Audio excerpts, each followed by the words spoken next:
शिक्षा मंत्री लगातार झूठ पर झूठ बोलते जा रहे हैं और ये जो झूठा आश्वासन शिक्षा मंत्री देते रहते हैं उसके खिलाफ भी एक तरह का विरोध है कि जब आपको सप्लीमेंट्री रिजल्ट नहीं देना था तो फिर आपने झूठा आश्वासन क्यों दिया। और उन्होंने एक झूठा आश्वासन दे दिया जिसके सहारे छात्रों ने अपना धरना प्रदर्शन भी स्थगित कर दिया था। छात्रों को दुत्कार करके भगा दिया जाता है। जी।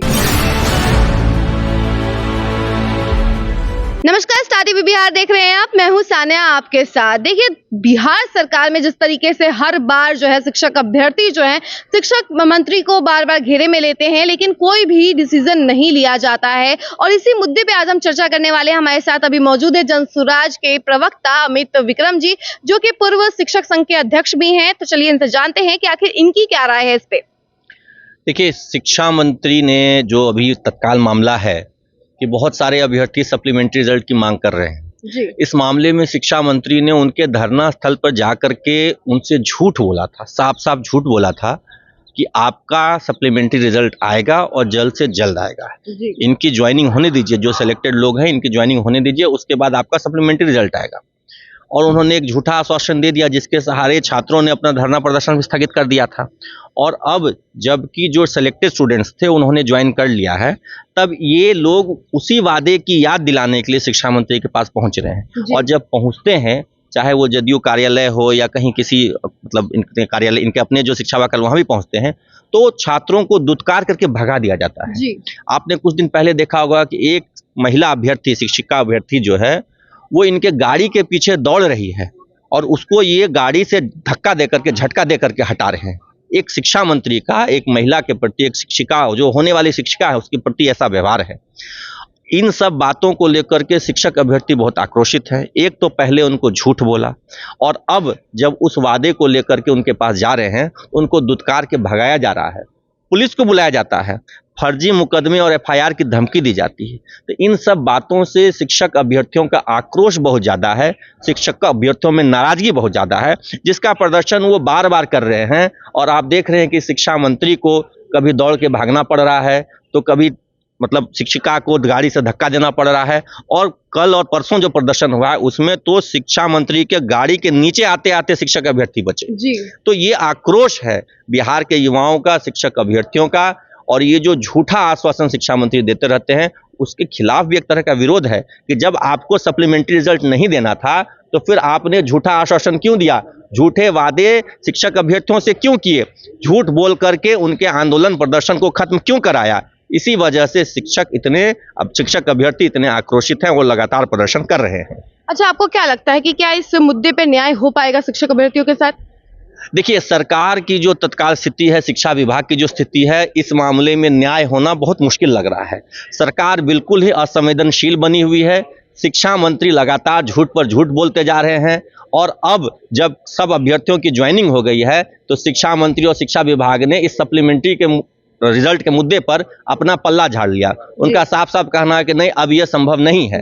तो सरकार तो अपनी ओर से एकदम क्लियर कर चुकी है कि हम सप्लीमेंट्री रिजल्ट नहीं देंगे। बची खुची कुछ न्याय की उम्मीद कोर्ट से है। हाई कोर्ट में भी कुछ अभ्यर्थी मामला लेकर के गए हैं। हो सकता है गर्मी छुट्टी समाप्त होने के बाद अगले सप्ताह जब कोर्ट खुलेगा तो वहां पर इस मामले की सुनवाई हो। हम उम्मीद करते हैं कि न्यायालय से इस मामले का कुछ समाधान निकलेगा और निकलना भी चाहिए, क्योंकि TRE 1 में सप्लीमेंट्री रिजल्ट निकला था, लेकिन उसके बाद से TRE 2 में और सप्लीमेंट्री की जो मांग उस समय भी हुई थी उसको भी नहीं सुना गया था और अभी भी जो नहीं सुना जा रहा है। तो ऐसे में कोर्ट को इस मामले में हस्तक्षेप करना चाहिए और माननीय उच्च न्यायालय को इसमें एक छात्रों के हित में फैसला देना चाहिए कि जब सीटें खाली हैं, जब पद रिक्त हैं और योग्य अभ्यर्थी भी पास करके बैठे हैं, कोई डेट ऑफ बर्थ से मिस कर रहा है तो कोई आधे अंक से मिस कर रहा है, तो उनका वाजिब हक और अधिकार है कि रिक्त सीटों पर उनका रिजल्ट होना चाहिए और कोर्ट इस पर त्वरित संज्ञान ले, कार्रवाई करे और सप्लीमेंट्री रिजल्ट देने का आदेश जारी करे।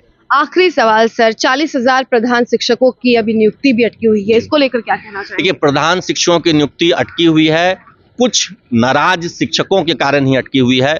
कुछ लोग जो पोस्टिंग की प्रक्रिया चल रही थी, जिला आवंटन हुआ, उससे नाखुश थे। उनको शायद अपना गृह जिला नहीं मिला या जो जिला वो चाहते थे वो नहीं मिला, तो उन्होंने हाईकोर्ट में जाकर के केस कर दिया और पूरे आवंटन की, जिला आवंटन की जो प्रक्रिया है उस पर प्रश्न चिन्ह खड़ा कर दिया। कोर्ट ने भी थोड़ा सा ओवर एक्टिव होते हुए, एक्स्ट्रा एफर्ट लगाते हुए पूरे प्रक्रिया को स्टे कर दिया गया, जबकि अन्य मामलों में हमने ऐसा देखा है कि पूरी प्रक्रिया पर स्टे न लगा करके इसको सब्जेक्ट टू आउटकम का जजमेंट दे करके बहाली प्रक्रिया या ज्वाइनिंग की प्रक्रिया को चालू रखा जाता है।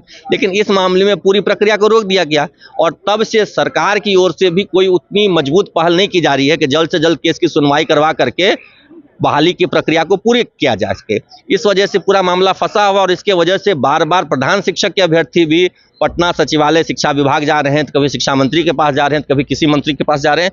वो लोग भी परेशान हैं क्योंकि उन्होंने भी 10 वर्षों की सेवा के बाद, 15 वर्षों की सेवा के बाद बीपीएससी जैसी एक कठिन परीक्षा पास करके प्रधान शिक्षक और हाई स्कूल में प्रधानाध्यापक के पद पर उनकी बहाली मतलब लगभग हो गई थी। अब बस पोस्टिंग होना बाकी था, स्कूल मिलना बाकी था और वो पूरी प्रक्रिया लटक गई। एक तो पहले ही इतना विलम्ब हुआ है और अब जाकर के एकदम ऐन मौके पर जब स्टे लग गया है तो उससे बहुत नाराजगी है। ऐसे में सरकार को उन पर जल्द से जल्द कुछ एक्शन लेते हुए, कुछ विचार करते हुए कोर्ट से इस मामले का निपटारा करवाना चाहिए।